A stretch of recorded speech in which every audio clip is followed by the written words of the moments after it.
Mergulhando no Espelho. Eu assisti um show de rock pauleira. E quando eu estava lá, né, assistindo, fixo, com meu olhar fixo, naquele cara que cantava, e o seu canto era um grito de despertar para a vida. Como acupunturista que eu também sou, eu posso afirmar que era um grito yang, uma manifestação que vinha da alma. E lógico que eu estava curtindo muito. As pessoas que estavam do meu lado, amigos, não estavam entendendo muito, porque como eu tenho um histórico de música clássica, de gostar de ópera e outras coisas, está até ligado à minha idade, uma série de fatores, não entenderam que eu estava curtindo de verdade. E lógico que depois do show fui procurá-lo para trazê-lo aqui, para o Mergulhando no Espelho. E na minha pesquisa sobre ele, eu descobri que ele está ligado a uma porção de outras coisas. Há negócios internacionais, que ele é diretor do programa Temperando o Papo, que é um programa que eu estive várias vezes, apresentado por uma pessoa linda, que eu amo muito, em breve. Vocês vão vê-la, eu ia dizer conhecê-la, mas lógico que todos vocês a conhecem, que estará aqui no Mergulhando no Espelho. Então descobri que ele tem todo esse potencial. Reforçou a vinda dele aqui. E assim como eu conheci, gostaria que vocês o conhecessem. Afinal de contas, nós temos que na vida selecionar pessoas para a gente se envolver e para a gente apresentar, né? Selecionar pessoas é fundamental para que a gente tenha uma vida saudável e feliz. O nome dele é Eduardo Conquista. Gente finíssima. Vamos conhecê-lo? Ele está aqui para mergulhar no espelho. E aí, senhor Eduardo Conquista. Edu, como está você? Agenor, prazer estar aqui. Finalmente conseguimos estar juntos. Eu sei que as agendas andam meio corridas, né, Agenor? E o sucesso aqui do Mergulhando no Espelho também. Finalmente conseguimos estar aqui com você. E é um prazer estar aqui com você, viu? Eduardo, e aí, você está aberto para mergulhar no espelho, falar de você? Estamos aqui, aberto, sem filtro. Sem filtro? Sem filtro. E você é uma pessoa vaidosa? Você curte muito espelhos? Eu confesso que eu sou um pouquinho. Para deixar esse topete de pé aqui, eu gasto uns minutinhos ali na frente do espelho, viu?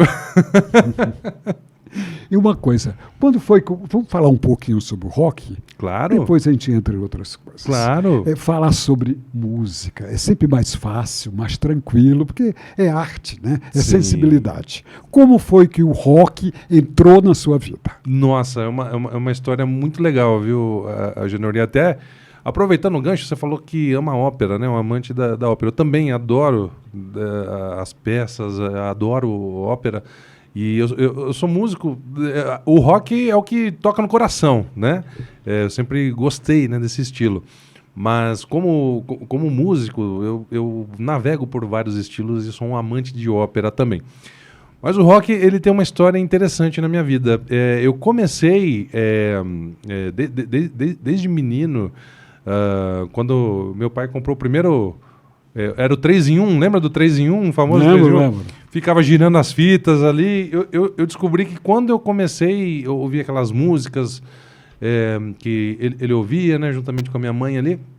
Eu falei, nossa, eu gosto disso, né? E ficava horas e horas gravando e desgravando, a mesma fita, sabe? Pegava as fitas de música da minha mãe lá, colocava o Durex, né, na pontinha e ficava gravando e desgravando o que o cara tava falando no rádio, aquela coisa. E minha mãe ficava doida com isso, né? E eu descobri que eu tinha uma... Não sabia ali naquele momento, né, que era muito novinho, mas eu descobri que eu tinha uma paixão pela música, né? É algo que... E hoje, logo, depois de muitos anos, né, já passei por várias experiências, né, com música, e eu vejo que aquilo ali eram sinais, né, de que eu realmente ia me apaixonar pela música como um todo. O rock ele veio um pouquinho depois, eu confesso, que até eu começar a descobrir um pouquinho o que era música, né, tomar forma, mas eu lembro muito bem quando eu vi... Tem duas passagens muito marcantes que a princípio me causou estranheza, mas depois eu falei, nossa, eu quero entender. Eu ficava com medo de ver, né? Foi ali no comecinho meados ali dos anos 80, quando pela televisão você via o primeiro show do Queen aqui no Brasil, né? O pessoal do Kiss com aquelas máscaras, aquela coisa, aquelas luzes e explosões no palco. Eu falei, nossa, o que é aquilo? Né? Eu tinha medo, né? Porque eu via aqueles caras mascarados ali, aquela coisa toda, mas aquilo me chamava atenção de alguma forma, mas eu tinha medo, né? De ver o que era. Sempre tinha medo, né, de filme de terror, essas coisas. E aí eu olhava aquilo, eu ficava fascinado. Via o Queen tocando, né, quando eles vieram para o Brasil, acho que foi 83, se eu não estou enganado. Depois o Rock in Rio na sequência. Eu era bem menino, mas eu lembro bem desses episódios que aquilo me chamou mais ainda a atenção por algo que eu estava começando a gostar, que era a música, né?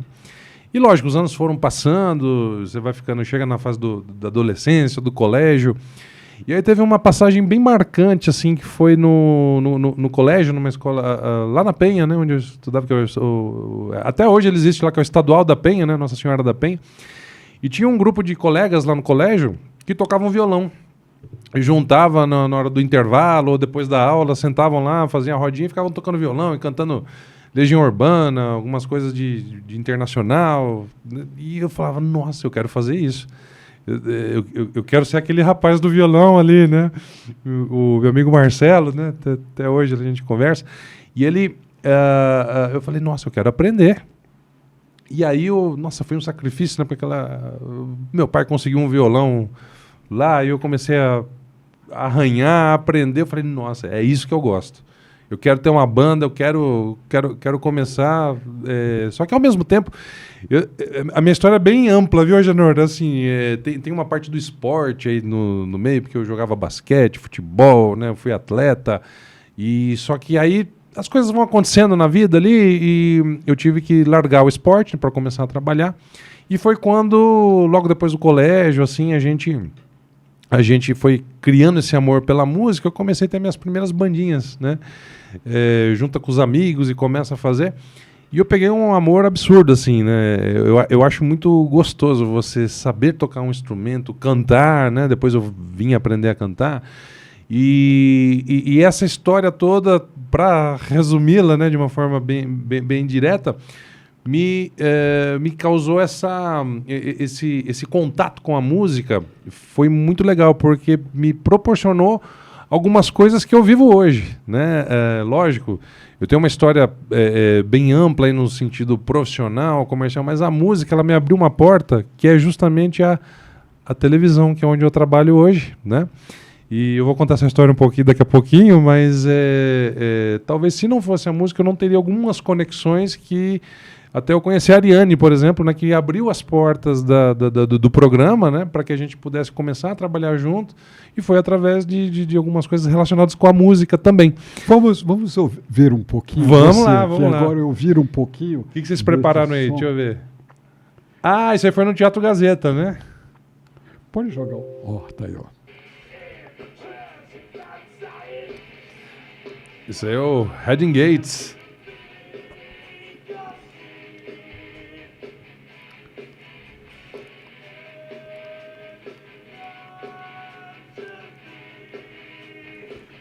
Eu assisti esse show. Esse aí você tava, né? Foi esse que a gente... Foi esse que eu fui. Verdade. Eu assisti.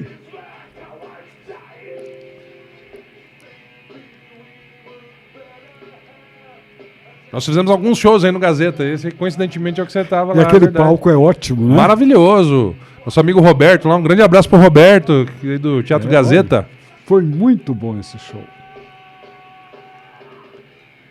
Os meninos estavam de máscara ainda, que eu acho que era bem no pós-pandemia. No pós-pandemia, exatamente. Foi quando liberaram os shows, né, pra gente...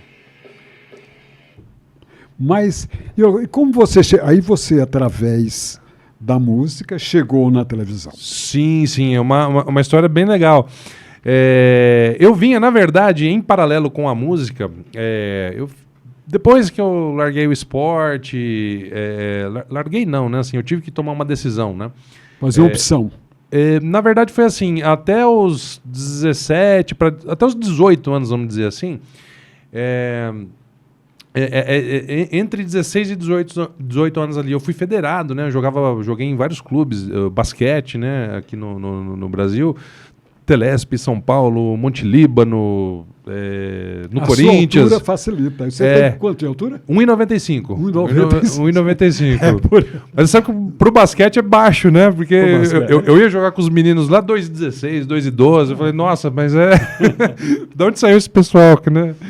E eu vim, né, do esporte, e até o primeiro ano da faculdade, o meu pai trabalhava na época, né? Então assim, ele falou, poxa, vamos ver, né, se dá certo essa questão do esporte e tal, porque não era muito, né? Eu era federado, então você ganhava um pouquinho ali, mas era para manter o transporte, alimentação. Só que chega um ponto, né, que fazendo a faculdade, eu não conseguia a bolsa na época, lá por uma série de questões, e aí o meu pai, nós tivemos que ter uma conversa, né?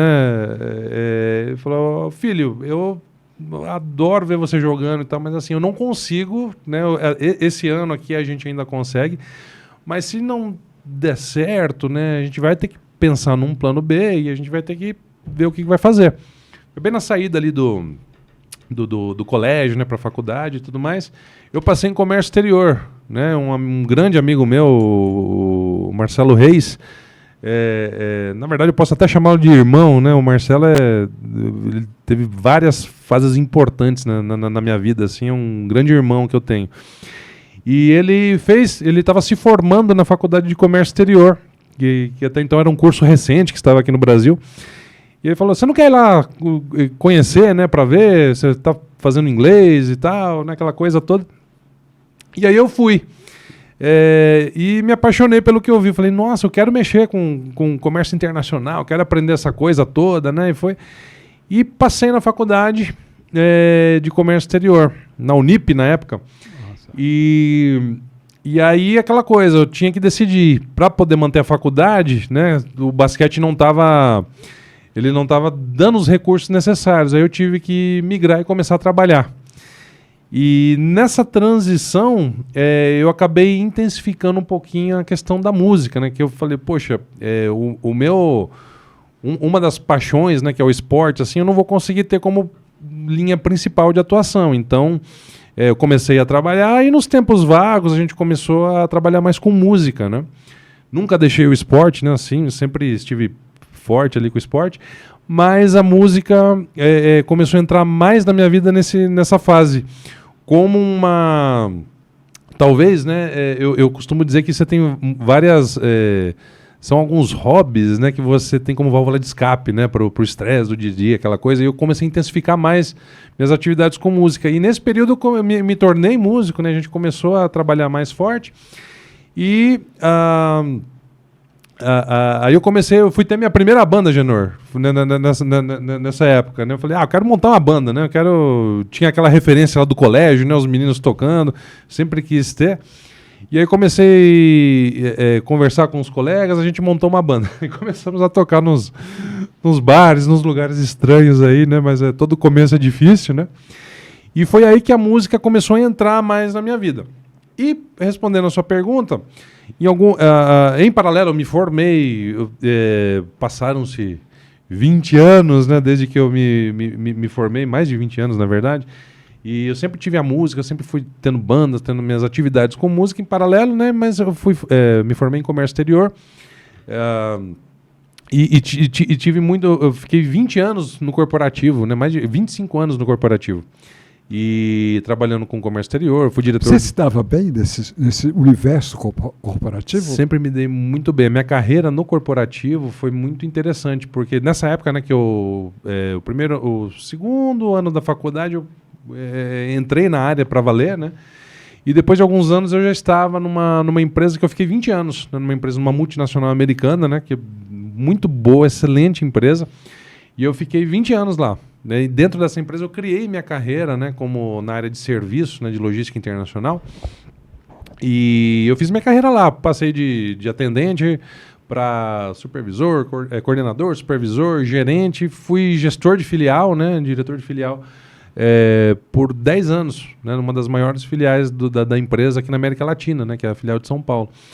E eu fiquei 25 anos na área de comércio exterior, né, de relações internacionais, e 20 em uma empresa. Né? Então eu criei um histórico, né, uma carreira lá dentro. E no finalzinho, né, dessa jornada aí, eu falo finalzinho, né, do corporativo ali nesse aspecto, entrou a pandemia. Né? Então na pandemia aconteceram, assim como outras pessoas, né, aconteceu uma reviravolta, né, na minha vida, né? Dentro de casa, né, eu estava casado na época e começaram a acontecer algumas coisas e há 2 anos antes de eu finalizar, né, minhas relações com essa empresa, eu abri uma produtora de shows aqui em São Paulo. Então nós fazíamos alguns shows como esse aqui do Reading Gates, né, nos teatros, né? E em paralelo com o corporativo eu fazia esses shows. E eu tinha uma equipe, né, que trabalhava com a gente, né, em comum também, que fazia um trabalho lá para o programa da Ariane. E aí veio a pandemia, né, 2 anos fazendo shows, aí a pandemia acabou com a parte de entretenimento, né. Eu fiquei home office com as atividades lá do corporativo. E a pandemia começaram a acontecer algumas coisas em várias famílias, né. Ali eu costumo dizer que foi uma reviravolta. Lógico, para quem passa esse processo, não é fácil, porque algumas coisas a gente até não nota e começa a acontecer, a gente vai falar um pouquinho aqui. E o que aconteceu nesse período? Eu acabei mudando de cargo, e o meu cargo exigia muita viagem, né? Eu sempre viajei muito pela empresa, né, internacionalmente falando.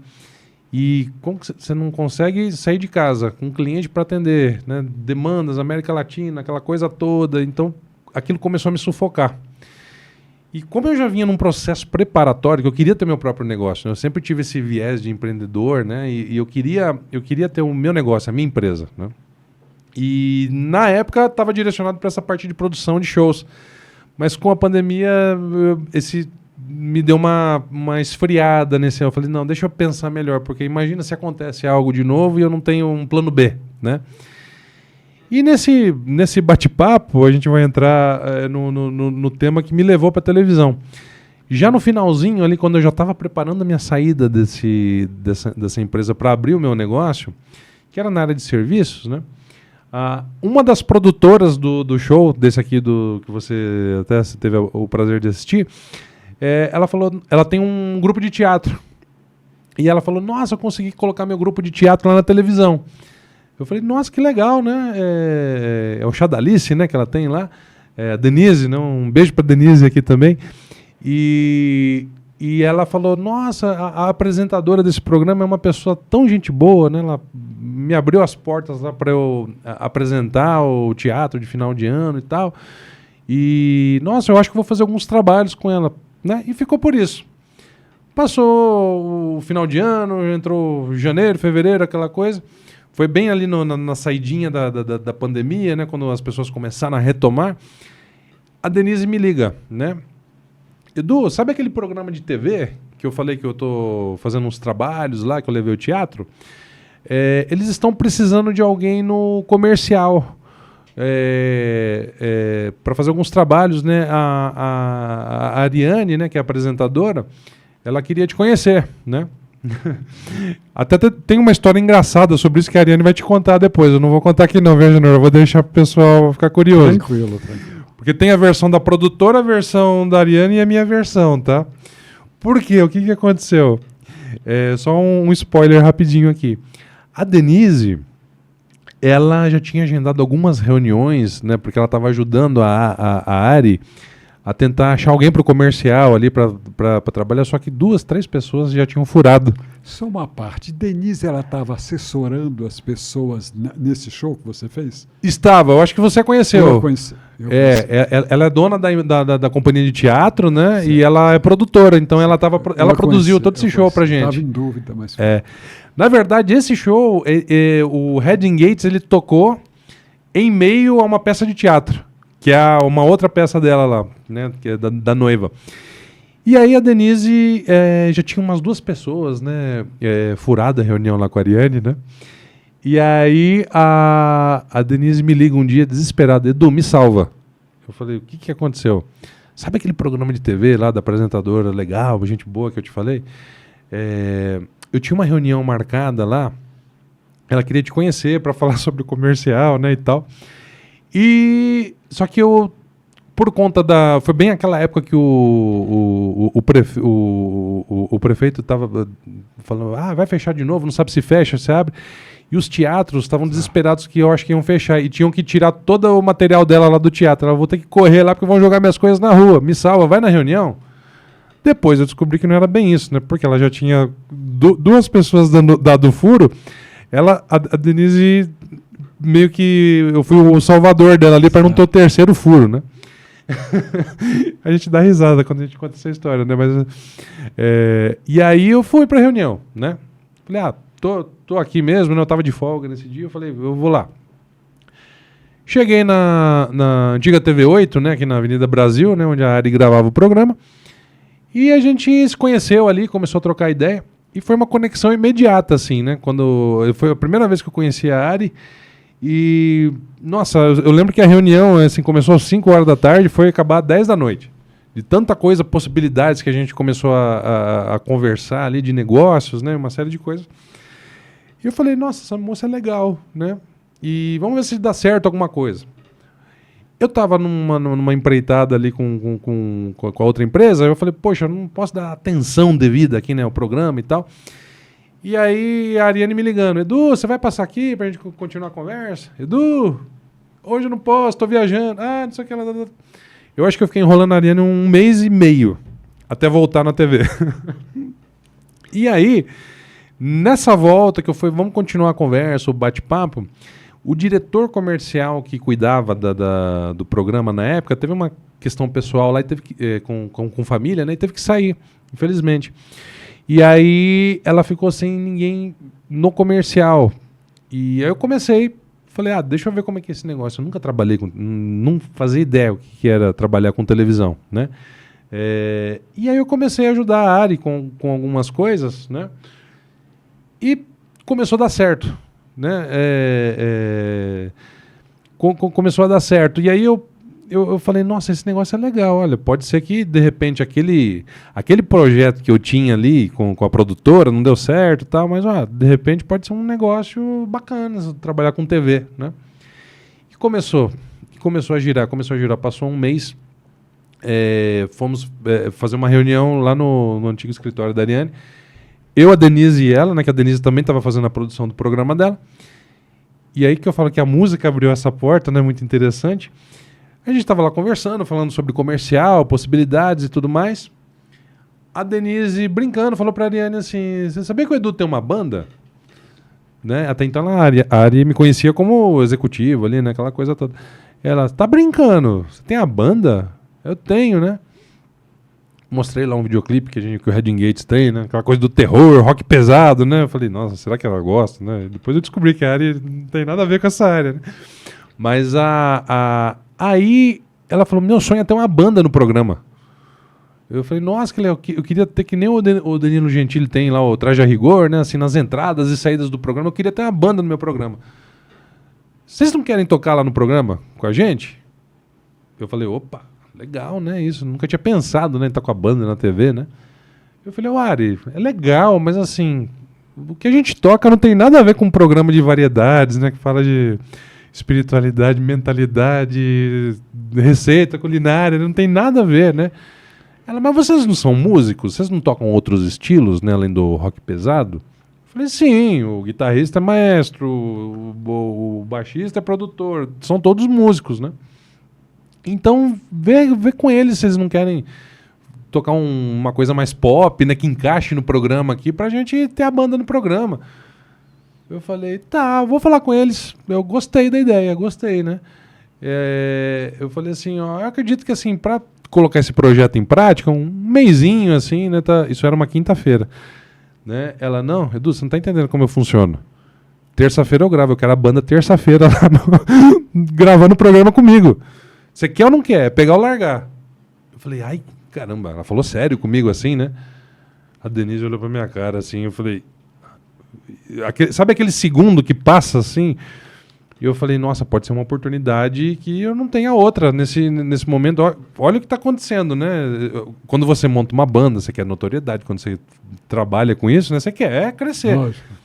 Aquele segundo me passou assim, eu falei, quero, aceito. Ah, então tá. Então terça-feira a gente se encontra lá, tá? Obrigado, viu? Saí lá da reunião, liguei pro guitarrista, pro André, né? Eu falei, André, tô com um negócio bacana aqui. Eu conheci uma colega aqui, que trabalha, tem um programa na TV, ela quer uma banda lá no programa. E eu já tinha feito outros projetos com o André, né? A gente toca desde sempre aí. E ele falou, nossa, que legal! Puxa, vamos fazer um pop rock, um negócio descontraído, né? Eu falei, pra quando é que é? Terça-feira. Temos sexta, sábado, domingo, segunda pra ensaiar, pra estar terça gravando na TV. Ele, você tá maluco? Eu só tenho que convencer mais o resto do pessoal aqui. Aí pegamos o pessoal do Reading Gates, né, que são músicos excelentes, né, o baixista, o Júlio, o Douglas, o baterista, o André com a guitarra. Era a base principal. Eu falei, falta um tecladista, né, um pianista. E eu tava fazendo alguns shows na época, antes da pandemia, com o Lobato, né, que ele faz o Queen Music Tribute, né. E eu falei, vamos falar com o Lobato, né? De repente ele faz lá o piano, né? Ele topou na hora também.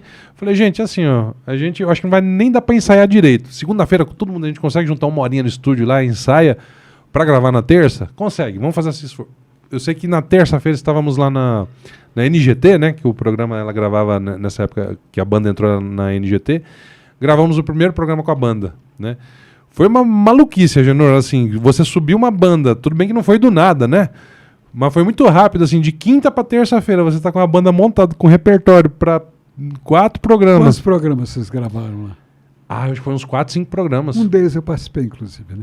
Esse da banda, eu não sei se foi o primeiro, mas eu lembro de você na NGT lá. Eu fui entrevistado nesse que tava a banda, até que eu falei. Deve ter sido, não sei qual foi, o primeiro, o segundo, mas você estava com a banda. Possivelmente. Nós ficamos, na NGT, nós gravamos acho que uns 2, 3 meses com a banda. Né? Então, eu estava com a não sei qual foi. Não sei qual foi deles. E aí, nossa, foi... A hora que acabou a gravação... Eu tenho a impressão que foi o último. Não sei, eu acho que foi o último. Pode ser. Era um fundo branco, né? Um cenário branco, assim, que você tá, talvez... Não era croma aqui, não era croma, não. Não era croma? Não, era no palco. Ah, então pode ter sido ali no finalzinho. Porque foi no finalzinho, foi o último. Tinha todo o cenário. Pode ser. Não era croma. E foi muito louco, porque acabou a gravação, né? A Ari chegou no camarim lá, né? Eu falei... Eu suava frio, assim, né? Eu falei, nossa, será que saiu legal, né? Primeira vez que eu entro com uma banda na TV, você fica meio perdido, né? Porque você tá acostumado a fazer show, essas coisas.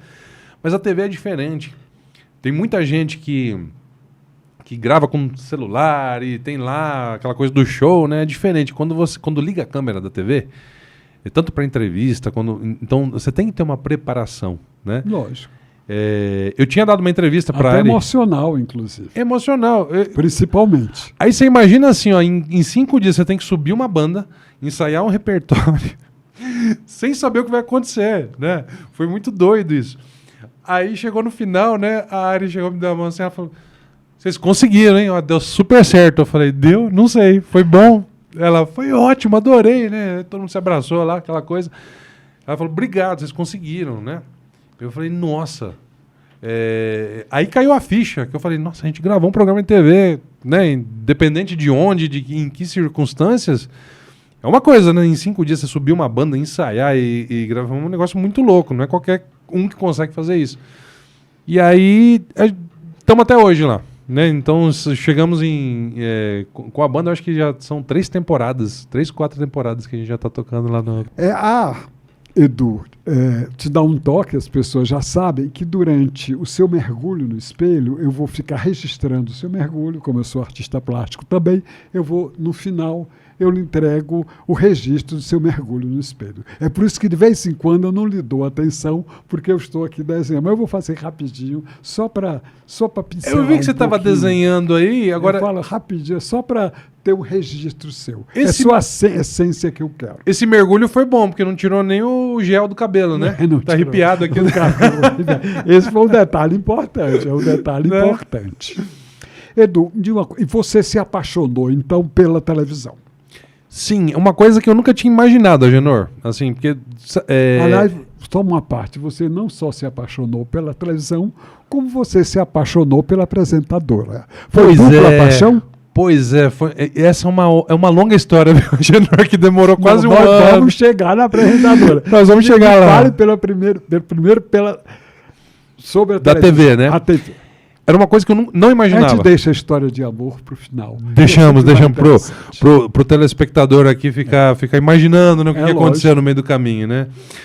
Mas assim, eu nunca tinha imaginado trabalhar com televisão. Nunca nos meus maiores delírios lá eu imaginava que eu ia estar trabalhando com televisão. E é uma coisa muito ao mesmo tempo que foi estranho, foi meio que revelador, assim, sabe? Porque eu, no meio ali, quando eu estava no corporativo, aquela coisa do home office, no meio da pandemia, eu estava vivendo já um processo meio difícil, assim, de relacionamento dentro de casa, né? Algumas coisas dão muito certo, né? Você morava com quem? Com a minha antiga mulher, né? Minha ex-mulher.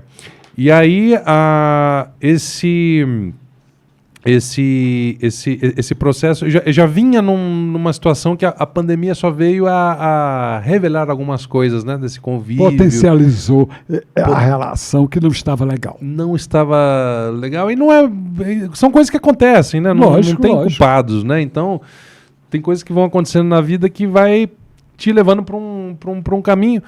E eu percebi que eu estava entrando num processo muito... Eu não tive essa percepção na época, mas eu acredito que eu estava com alguns indícios de depressão. Por conta de não poder querer fazer minhas coisas. Eu tinha um projeto com a produtora lá que teve que ser cancelado, né, por conta da pandemia. Você não consegue sair, tirar a cara para fora. Você tendo que trabalhar... Você perdia a noção, o home office, né? Agora me fala um pouquinho da depressão. Como era essa depressão? O que é que você sentia?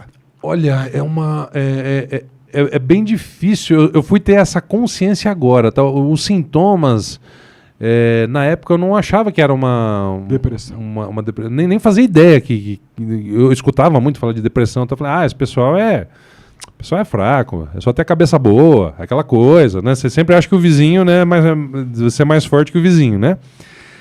Só que aí, eu olhando hoje, qual que era o sentimento que eu tinha? Imagina assim, Agenor, você tá numa empresa corporativa, com um cargo bacana, sabe? Bem de vida, sabe? Não faltava nada, né? Tinha lá os objetivos financeiros alcançados da época. Não tinha com quem me preocupar, sabe? E aí... você, de repente, começa a ter alguns indícios que você não quer levantar da cama.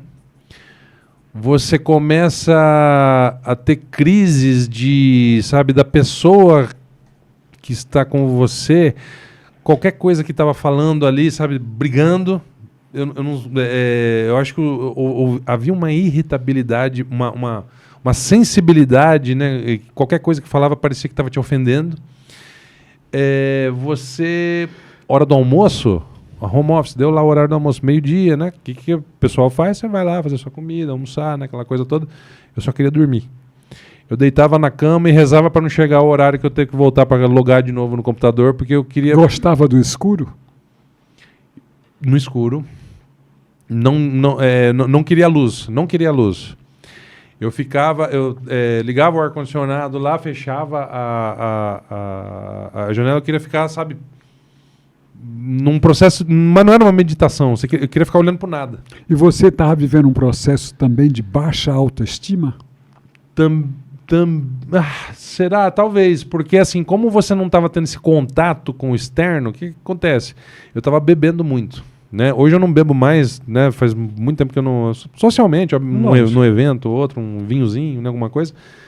Mas você precisava de um elemento de fuga, senão você... Eu já vinha num processo alimentar, né, corrigindo, né, umas questões de saúde que a gente tem que se cuidar, né, eu cheguei nos 40 ali, né, descobri algumas coisinhas ali, eu tive que cuidar, né, intolerância a glúten, essas coisas, então parei com cerveja, essas coisas, né, bebida tem muito, né, glúten, essas coisas, né. E eu tava tomando muito vinho nessa época, então aí eu comecei a ver que eu tava entrando numa linha de beber quase todo dia, Você começa com uma tacinha, né? Segunda-feira, na hora do almoço, uma tacinha. E à você noite, fazia terapia? Nunca fiz terapia. Eu Chegou aí no psiquiatra? Não cheguei no psiquiatra.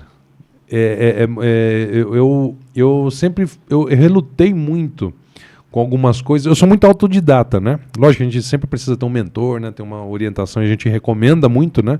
Ter um psiquiatra, um psicólogo, né? Ter um acompanhamento quando você tem qualquer...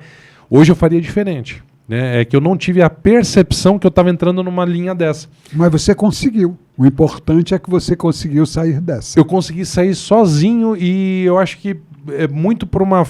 eu sou muito movido... você percebeu que eu falo um pouquinho, né, Genor? Assim, eu sou muito autocrítico, né? Então, quando eu comecei a ver, eu falei, tem alguma coisa errada comigo. Eu tô sem força de reação, eu não sei o que é, eu não sei se é espiritual, não sei se é cabeça, tudo bem que tudo é ligado, né? Eu acredito muito que a gente tem um conjunto, né? Que é o corpo, a mente, a alma, você não tem como separar isso, Lógico. né? E alguma coisa não estava legal comigo. Eu estava pegando peso, eu estava bem mais acima do peso, bebendo muito, algumas reações, né, psíquicas até, né, que aconteceram na época, assim, por conta dessas aberturas, né, se a gente pode chamar dessa forma, sem entrar muito no tema. E eu percebi que eu não estava legal com o meu corpo, eu não estava legal com a minha mente e, obviamente, talvez a parte da espiritualidade estava um pouquinho de lado. Agora, antes de você me explicar direitinho ou nos falar como você saiu deste estado, vamos voltar um pouquinho. Você, pelo fato de ser alto ou por algum outro motivo, você sofreu bullying? Chegou a sofrer bullying? Na infância, sim. Sim, eu tive algumas situações de... E até fazendo a PNL, eu sou muito estudioso, né? Então, assim, certo. eu fiz, né? Eu me formei, né? Em PNL. E o que acontece? Em uma das... Mas explica pra gente o que é PNL. Programação neurolinguística, né? É muito importante, né? Que eu acho que isso me abriu muita para eu entender certas coisas, né? Eu sempre me ajudou a fazer essa autoanálise. Isso, eu voltei ali, né, dentro do processo, né, que é um pouquinho extenso ali, e eu consegui enxergar algumas situações lá do passado que você sofreu bullying. Eu não sei se pode ser chamado não sei se de bullying, porque bullying é forte a palavra. Mas pode ser sim, porque moleque você sabe como que é, né? Aquela coisa. Moleque tem esse lado de ferir um pouco o outro para se autoafirmar, se sentir superior. O que aconteceu muito? Eu machuco um pouco o outro, eu tenho esse poder. O que aconteceu muito ali, um período ali, né? Eu era muito gordinho, né? Porque o que eu descobri nesse processo, né? De identificar o que causou algumas coisas. Tinha um autocuidado dentro de casa muito grande, né? Minha mãe era muito protecionista. Não ao extremo, mas era cuidadosa. Filho, se for atravessar a rua, me chama. Filho, se for... Sabe, era muito protecionista e tá tudo certo. Eu amo minha mãe, né? E ela fez o melhor dela nesse processo da criação, tenho certeza. Mas ela era muito cuidadosa comigo, ao extremo, né? E quando você começa, você tem essa coisa de tudo tem que pedir pra mãe, você fica com muito medo, né? Até o que eu falei da música lá atrás, né? Assim, nossa, eu tenho medo daqueles caras com a máscara. Tudo falava com a minha mãe, né? E aí, você vai pra rua, você vai pra escola, a molecada começa e eu era muito gordinho, né? Com 6 anos, 7 anos, eu era gordinho.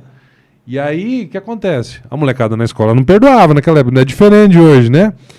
Vamos, e me batiam, e rolava no chão do intervalo, do recreio, vamos bater aí começava, é um bullying, né? Isso é um bullying e até algumas agressões, né, que eu sofri ali na época do início, né, quando eu comecei a sair da barra da saia da mãe. Isso me gerou algumas coisas que eu trato até hoje, né?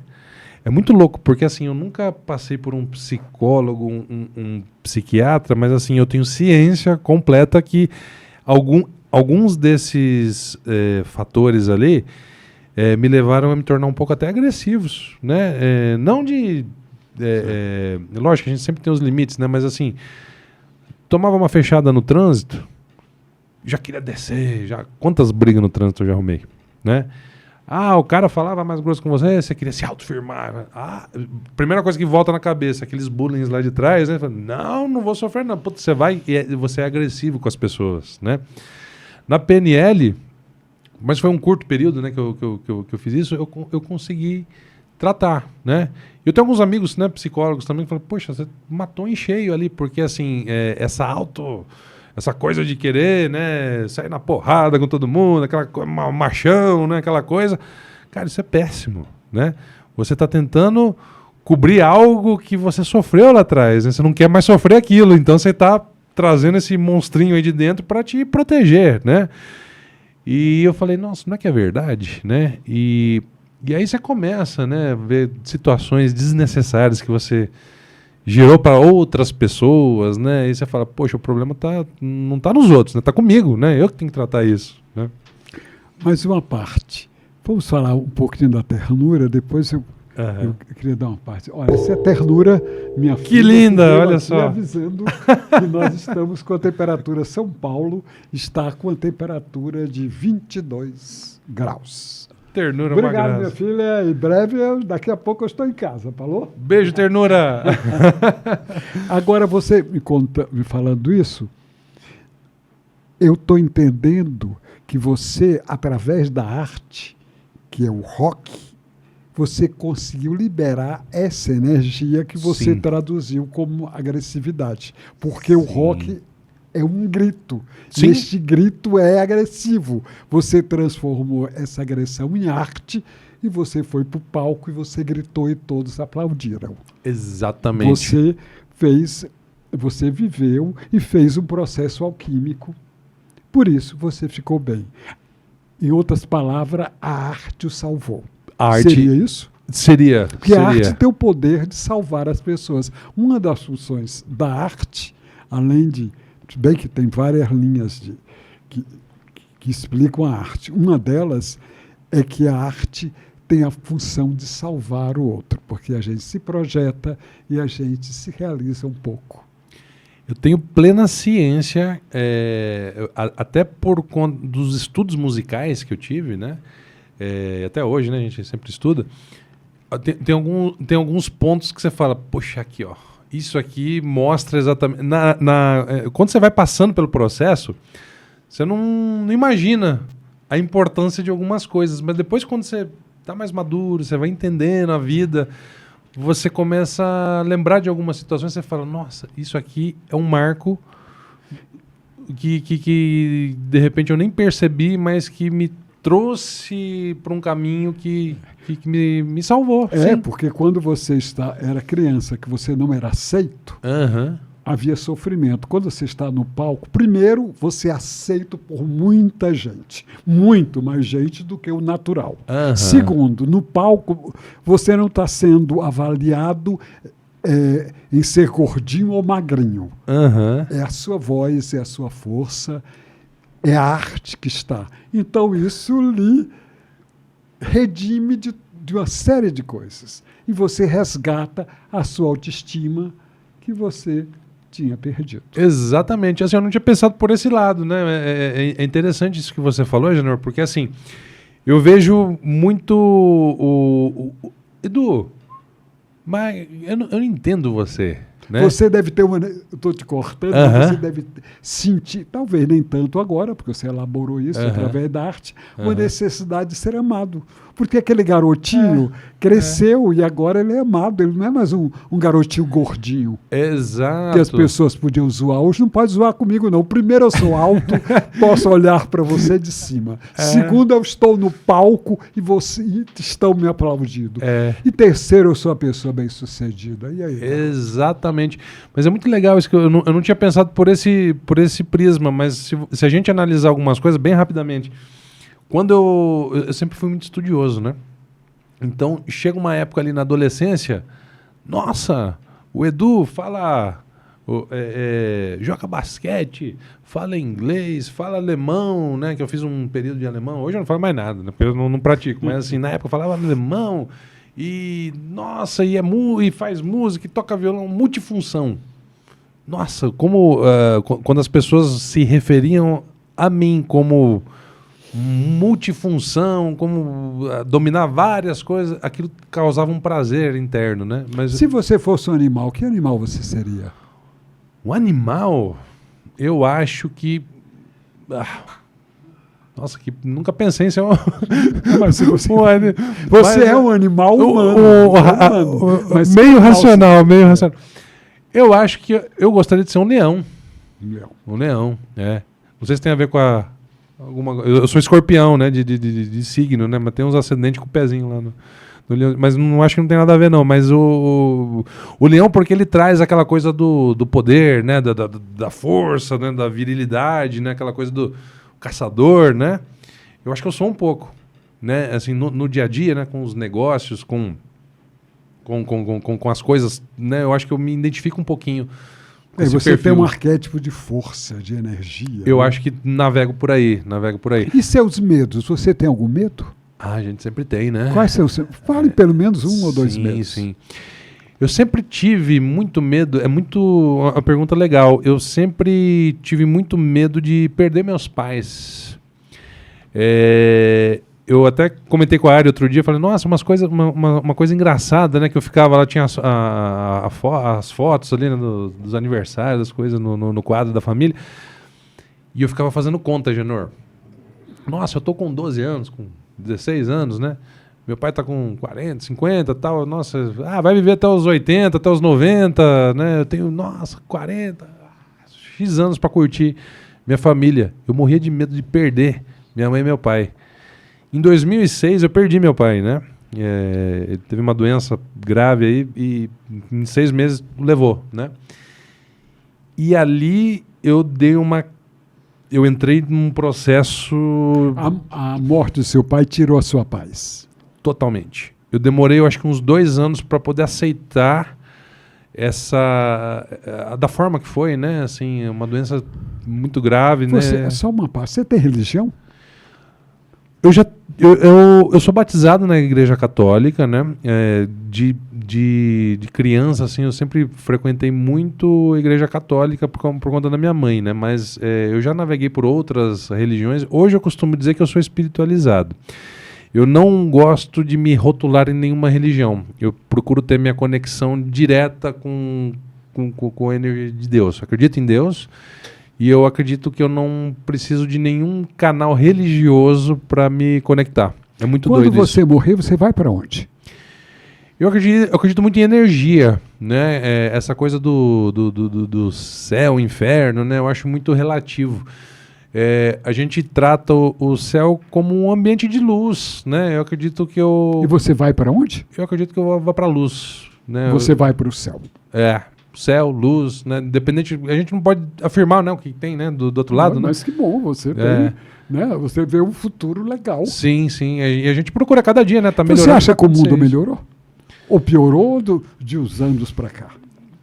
Eu sou muito crítico, né, Genor? Assim, eu acho que, obviamente, muito rapidamente, assim, a tecnologia, a gente trabalha muito com essas coisas, né? A tecnologia traz muitos benefícios e melhorias, mas, ao mesmo tempo, adoeceu um pouco o nosso planeta, né? Então, eu acho que, em alguns aspectos, o mundo... ele piorou, sim, depois principalmente do evento pandemia, né? Mas, por outro lado, eu gosto sempre de olhar as coisas para um âmbito positivo. Muitas coisas mudaram e tem muita coisa boa acontecendo. Como você está agora? Vamos falar de coisas boas para a gente encerrar ouvindo coisas interessantes. Eu sei que a resposta vai ser ótima. Como está você dentro, atuando no programa Temperando o Papo, que é apresentado por minha queridíssima amiga Ariane Fonseca, que breve vai estar aqui. Como está isso? Como está o programa? Onde está sendo apresentado? Me fale um pouco sobre isso de maneira rápida, porque o tempo urge. É uma questão de dia que eu quero outras coisas. Sim, claro. Você. O programa está maravilhoso, Genor. Assim, hoje, depois de toda essa história aí, né, a gente chega aí eu estou à frente do programa com a Ari já indo para quase 3 anos e meio, né, quase 4 anos. E hoje o programa está no VTV SBT, né? Nós estamos semanalmente, todos os sábados, às 7h50 da manhã, religiosamente lá no VTV SBT, passando em 60 cidades, né? Litoral Sul inteiro, Campinas, Indaiatuba, Jaguariúna. E fale sobre o programa, como é este programa, sobre este programa. O Temperando Papo é um programa de variedades, ele tem muito de mentalidade, você tem muitos médicos, advogados, psicólogos, a gente trata muito de corpo, mente e alma, né? A gente falou um pouquinho de corpo, mente e alma, o programa ele trata exatamente disso. Talvez aí minha conexão direta com a Ariane, né? Quando a gente começou a falar de programa, de trabalhar junto lá atrás. Ele é um programa de entrevistas. Como é? É um programa de Fale entrevistas. sobre o programa. É um programa de entrevistas, então assim, ele tem 30 minutos, né, todo sábado, então assim, a gente tem os entrevistados que de diversos setores. Nós temos os quadros, né? Existem alguns quadros dentro do programa e cada quadro ele traz um nicho, né? Então eu tenho lá, por exemplo, o quadro que traz o pessoal da medicina, né? Tem o pessoal de clínica de estética, eu tenho o pessoal... E aí, dentro do nicho de variedades, tem a parte da culinária, então cada quadro ele trata de um tema. Este programa, Temperando o Papo, todos nós conhecemos, porque é apresentado pela Ariane, que é uma pessoa que, inclusive, dá palestras, muitas palestras, de motivação, né, de autoestima, de como ser próspero, porque ela é uma pessoa próspera, ela tem gabarito para isso, e ela abre portas para muita gente. Inclusive, eu posso dar meu depoimento, que ela abriu portas para mim. Né? Foi através dela que eu conheci, que eu dei várias entrevistas, eu dei acho que 8 ou 9 entrevistas no programa dela, se não mais, e através dela eu conheci a Sandra Daniotti, que entrou em contato comigo e batendo papo, ela me apresentou a Kátia Fonseca, eu fui no programa da Kátia, depois eu fui na Gazeta, no programa da Cibele, no programa Ultra Bela, e tudo isso começou no programa da Ariane. Aí começou aí eu comecei a dar entrevistas em televisão e hoje eu estou aqui no Mergulhando no Espelho. A Ariane está ligada à minha história de vida. A Ariane tem essa capacidade, ela tem essa força. Ela tem essa luz, né? Ela é forte. Desde o primeiro dia, eu costumo brincar, desde o primeiro dia que eu contei aqui, né, quando a gente se conheceu, quando a Ariane levantou da cadeira e veio na minha direção, prazer, eu sou a Ariane, né? E ela é sua namorada, não é? Hoje é minha namorada, né? E os dois têm um arquétipo muito forte. Tem 2 arquétipos. Você sabe qual é o arquétipo da Ariane? Eu não sei. Eu sei. Depois você me conta aqui. Não, eu posso falar aqui, não está sabendo. Você falou que o seu arquétipo era o leão, não é? Uhum. Ela é a águia. Ela é a águia, total. Ela falou para mim durante... Eu não sei se foi particular. Não, acho que foi durante o programa. Uhum. Nós falamos, ela estava me entrevistando e nós começamos a conversar e ela falou isso. Então, por isso eu perguntei o seu arquétipo. Sim. E vocês têm 2 arquétipos extremamente fortes. Tem. Vocês se identificam com animais que têm energia, que têm força e que domina a selva, a águia verde cima. É muito todo louco isso. O universo. E você embaixo atua transformando... Abrindo campo e aquela coisa ali, né? É muito isso, e a gente vive isso na prática, né? E é o que você falou, a Ariane é uma pessoa de luz. É muito fácil trabalhar com ela, ela é uma pessoa muito carinhosa, carismática, atenciosa. Então, assim, desde o primeiro dia que a gente se conheceu, essa luz, né, que veio assim, foi uma conexão imediata, Genor. Tanto que isso eu acho que levou, né, a despertar, né, esse outro lado, né, do interesse pela pessoa mesmo, porque começou a dar tão certo os trabalhos e as coisas. Você está apaixonado? Ah, eu sou apaixonado por ela sabe disso. Um beijo, amor. Agora, eu vou te mostrar que nós estamos terminando. Aqui é o seu registro mergulhando. Eu quero ver. Eu vi que você estava fazendo uns desenhos ali. Olha só. E eu mergulhei e o topete continuou igual, gente. Tá vendo só? Maravilhoso, Agenor. Obrigado. Ó, meu amigo, está aí você, o seu registro aqui só. no Mergulhando no Espelho, certo? Olha só, adorei. Você sempre diz, quando você manda foto, olha, o cara bonito. Isso aqui dá uma capa de disco, viu, Agenor? Vamos colocar ali. Que legal, que legal. Estamos aí, querido. Né? Que bom. Eu queria agradecer a sua presença no Mergulhando no Espelho, mas antes Olha só. aparece uma lâmpadazinha aí. Pode fazer o pedido pro gênio? Vai ser o gênio. Exatamente, para você fazer um pedido. Esse quadro é novo, é o primeiro programa Olha que está só. entrando este quadro agora. E você pode fazer um pedido que o gênio da lâmpada, Ele tá aí, vai me atender? naturalmente, Maravilha, maravilha. Geralmente são 3 pedidos, né? Esse aqui você é um só? pode fazer um só que Um vale só. por 3 ou 3 pedidos. Não, legal. O que eu pediria pro nosso amigo gênio, assim, eu pediria muita paz, muita serenidade para as pessoas. Eu acho que a gente vive numa época, né, Genor, que é muito desafiadora em relação à parte comportamental, a parte de atitudes, né? O ser humano, ele vem muito... esse pós-pandemia, né, com essa enxurrada tecnológica, bagunça muito a mente das pessoas, né? Então, a gente vive isso no dia a dia, então a gente vê muita gente muito doida por aí, sabe? Assim, perdendo a noção das coisas. Então, isso...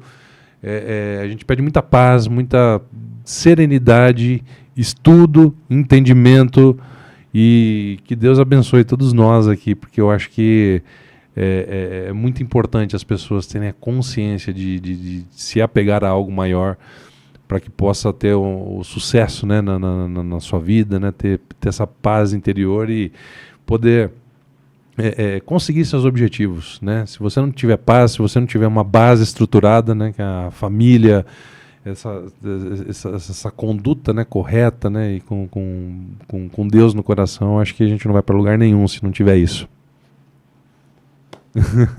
Obrigado, querido. E terminamos o Mergulhando no Espelho. Até já, gente!